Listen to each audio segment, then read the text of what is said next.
90 రోజుల కోర్సు పూర్తి చేస్తే చాలు 100% ప్లేస్మెంట్ సపోర్ట్ తో సాఫ్ట్వేర్ జాబ్ మీ సొంతం. వెంటనే కోడ్ జ్ఞాన్ డెస్టినేషన్ ని సంప్రదించండి. హాయ్ హలో నమస్తే, welcome back to Suman TV. ప్రస్తుతం మనతో పాటు ఉన్నారు motivational speaker, public speaker, family counsellor Rajani Rama గారు. మరి ఈ రోజు నాకైతే ఒక డౌట్ ఉంది. అదేంటంటే అబ్బాయిలు అమ్మాయిల కోసం తపన పడుతూ ఉంటారనేది మనం వింటూనే ఉంటాం కదా. అబ్బాయిలు ఎంతసేపు కూడా అమ్మాయిని పడేయాలి, అమ్మాయిని చూడాలి, అమ్మాయిని నన్ను ఇష్టపడాలి అని మాట్లాడుతూ ఉంటారు. మరి అమ్మాయిల సంగతి ఏంటి? అమ్మాయిలు కూడా అంతేనా? అబ్బాయిల కోసం తపన పడుతూ ఉంటారా? అసలు అమ్మాయిల మెంటాలిటీ ఎలా ఉంటుంది, అబ్బాయిల మెంటాలిటీ ఎలా ఉంటుందా? మరి వీటి గురించి మేడంతో మాట్లాడదాం. నమస్తే మ్యామ్. నమస్తే నవీన్. అమ్మాయిలు కూడా అలాంటి మనస్తత్వంతో ఉంటారంటారా?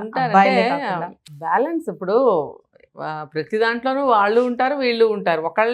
ఒకళ్ళ వైపే అనేది ఏముంటుంది, ఉండదు. ఇప్పుడు ప్రస్తుతం మనం చాలా కేసెస్ చెప్పుకుంటున్నాం, చూస్తున్నాం. ఏంటనంటే కేవలం ఒక బిజినెస్ మైండ్తో చూసే అమ్మాయిలు ఉన్నారు, అలాగే బిజినెస్ మైండ్తో చూసే అబ్బాయిలు ఉన్నారు. కానీ ప్రేమ కోసం ప్రాణం తీసుకునే అమ్మాయిలు ఉన్నారు, అబ్బాయిలు ఉన్నారు. మరి అమ్మాయి ఇష్టపడిన అబ్బాయి మాత్రమే బాగా ప్రేమించి తపన పడి ఆవేదన చెందే అబ్బాయిలు ఉన్నారు, అలాగే అమ్మాయిలు కూడా ఉన్నారు. అంటే ఇటు తీసుకున్నా అటు తీసుకున్నా అంతా కూడా సమానంగానే ఉన్నారు. ఉన్నప్పుడు మనం ఏది ఎలా అని చెప్పుకుంటాము? ఇప్పుడు అబ్బాయిలు తాపత్రయపడతారు. అంటే ఇందులో మళ్ళీ ఏంటంటే ఆ తాపత్రయపడే విధానంలో వీళ్ళు అబ్బాయిలు కొంచెం మైండ్ కొంచెం లూజ్గా ఉంటారు. ఎలా అంటే ఏదైనా చేయడానికి సిద్ధపడిపోవడము, తర్వాత కోపం వస్తే కోపం చూపించడము, ప్రేమ వస్తే ప్రేమ చూపించేయడము.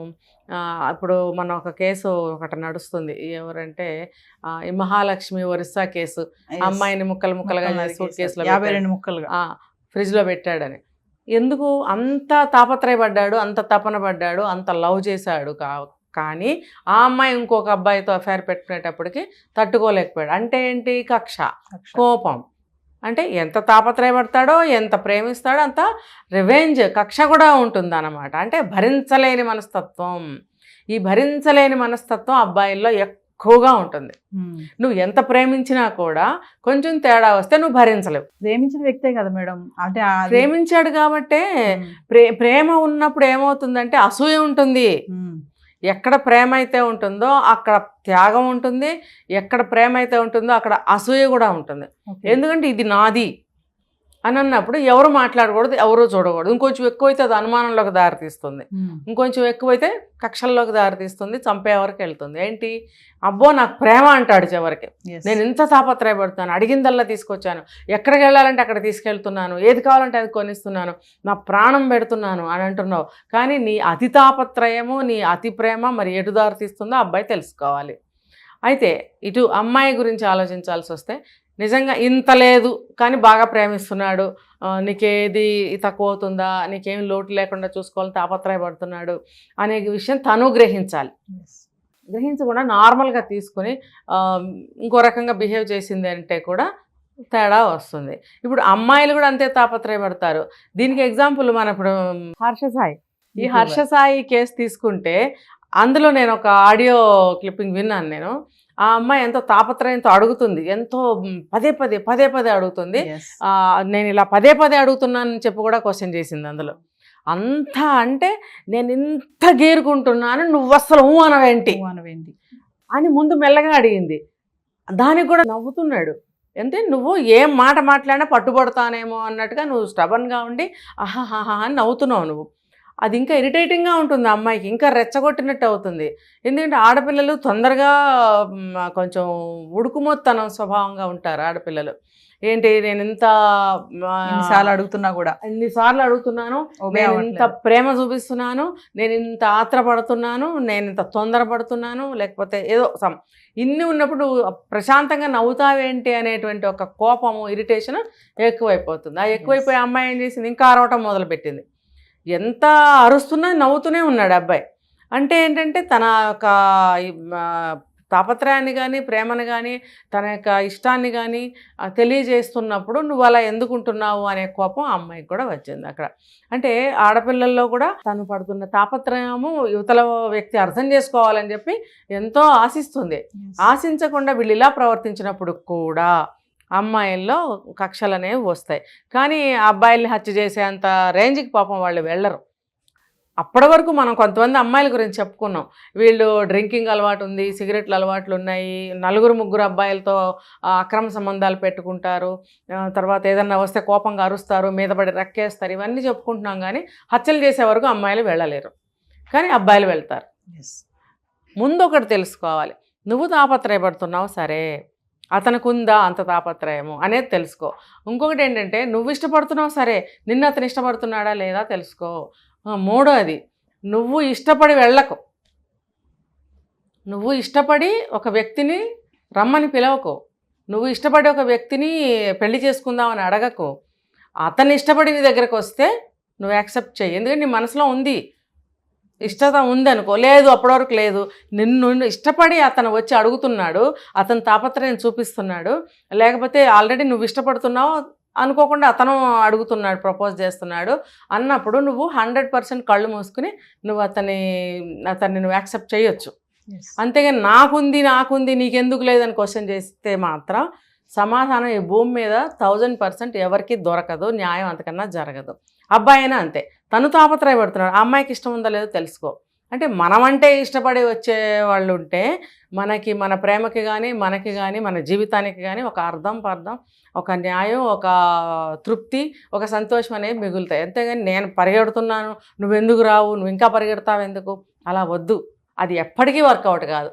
ఏదో బలవంత బ్రాహ్మణార్థం అన్నట్టు బలవంతంగా కనుక ఒప్పుకుని బలవంతంగా పెళ్లి చేసుకుంటే కూడా కొద్ది రోజులకి మళ్ళీ వస్తాయి ఇద్దరికి. మేడం, మీరు బ్యాలెన్సింగ్గా చెప్తున్నారు, అబ్బాయికి ఎంత ఉంటుందో అమ్మాయికి కూడా అంతే ఉంటుంది అంటున్నారు కదా. కానీ ఇక్కడ అబ్బాయిలు ఒప్పుకోరు మేడం, మేమే ఎక్కువ ప్రేమిస్తాము, మాది నిజమైన ప్రేమ మాది అని అంటారు ఖచ్చితంగా. అమ్మాయిలు చీట్ చేస్తారు, మమ్మల్ని మధ్యలో వదిలేస్తారు, మేము గడ్డాలు పెంచుకొని మేము మందు దాగి తర్వాత ప్రేమలో విఫలం అయిపోతాం, మా ప్రేమ అంత స్ట్రాంగ్గా ఉంటుందని అంటారు. మీరు బ్యాలెన్సింగ్గా చెప్తున్నారు, ఇక్కడ అబ్బాయిలు ఒప్పుకోరు. మరి 2 విషయాల్లో నేను ఒప్పుకుంటా. ఎందుకంటే మీరే స్వచ్ఛంగా ఉన్నారు, అమ్మాయిలే చీట్ చేస్తారు అని అన్నప్పుడు ఓకే, అమ్మాయిలు చీట్ చేస్తారు, అక్కడ వాళ్ళు కూడా ఒక రీజన్ చెప్తారు. ఏంటంటే ఇప్పుడు 2 వ్యక్తులు పెళ్లి చేసుకున్నా కానీ లవ్లో ఉన్నా కానీ ఇప్పుడు ఒకరికొకరికి ఫేవర్గా ఉండాలని కోరుకుంటారు కదా. ఇప్పుడు లేదు, ఉన్నావు, పెళ్ళి అయ్యే వరకు బాగానే ఉన్నావు, డెస్టినేషన్ ఏంటండి పెళ్ళే కదా అంటారు. జీవితకాలం ఇలాగే మన ఇద్దరం మందు కొడుతూ సిగరెట్లు కాలుస్తూ కలిసి ఉందామంటే ఎవరికి కుదరని విషయం అది కదా.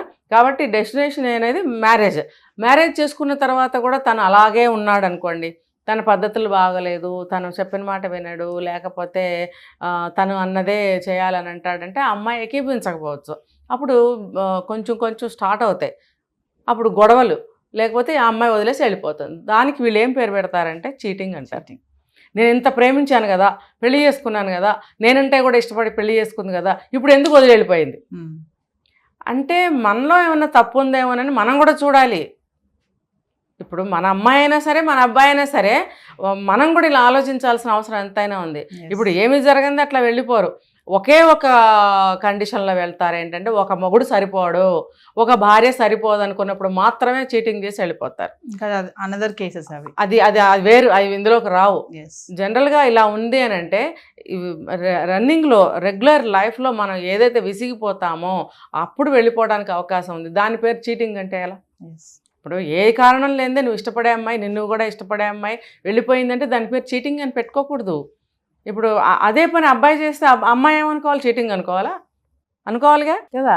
అంటే ఎవరు తాపత్రయపడి ఎవరు ఇష్టపడి ఎలా పెళ్లి చేసుకున్నా కూడా పెళ్ళి అంటూ చేసుకున్నాక మైనస్లు ప్లస్లు ఇద్దరు కూడా యాక్సెప్ట్ చేసుకోవాలి ఒకళ్ళు.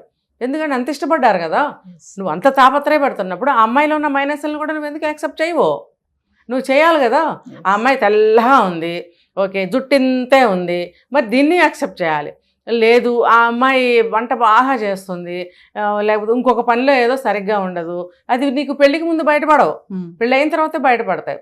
అప్పుడు నువ్వు అది ఒప్పుకున్నప్పుడు ఇది ఒప్పుకో, లేకపోతే నీలో కూడా దురద స్టార్ట్ అవుతుంది. అప్పుడు ఏదో అనుకున్నాను, ఇప్పుడు ఏమీ నాకు థ్రిల్లింగ్ లేదురా, బయటవాడికి చెప్తావు వెళ్ళి ఫ్రెండ్స్కి. నువ్వు భార్య గురించి ఫ్రెండ్స్కి ఎందుకు చెప్తావు? భార్యతోనే చెప్పు, వాడొచ్చి తీరుస్తాడా? తీర్చకపోగా నీ హోల్స్ అన్నీ ఇస్తున్నావు వాడికి, నీ లూప్ హోల్స్ అన్నీ అందిస్తున్నావు. ఏ హోల్స్ అందిస్తున్నావు? భార్యాభర్తలు మాత్రమే కలిసి ఉండి కాపురం చేసే విషయంలో, సంసారంలోని విషయాలు అనేటువంటి లూప్ హోల్స్ నువ్వు ఫ్రెండ్తో షేర్ చేసుకుంటున్నావు. ఇది ఎంత అవివేకమైన విషయం. ప్రతి అమ్మాయి ప్రతి అబ్బాయి పెళ్లి చేసుకునే ముందు ఇది ముందు తెలుసుకోవాల్సిన విషయం. పెళ్ళైన తర్వాత భార్యాభర్తల విషయము భర్త భార్యకి, భార్య భర్తకి మాత్రమే చెప్పుకోవాల్సినవి. మూడో వ్యక్తికి ఎవరికి నరమానవుడికి కూడా చెప్పకూడదు. కానీ సమస్యలు అంత ఉధృతంగా అంత పెద్దగా వస్తున్నప్పుడు చెప్పాలని అనిపిస్తుంది. మరి ఎవరికైనా చెప్పాలనిపిస్తుంది, తల్లిదండ్రులకైనా చెప్పాలనిపిస్తుంది, ఫ్రెండ్స్కైనా చెప్పాల్సి వస్తుంది. కానీ అలాంటప్పుడు ఏం చేస్తారంటే మరీ చేయి దాటిపోతున్నాయి అనుకున్నప్పుడు తల్లిదండ్రులతో చెప్పండి, వాళ్ళొక దారి వెతుకుతారు. వాళ్ళకంటే వెల్ విషర్స్ ఎవరు ఉండరు కదా.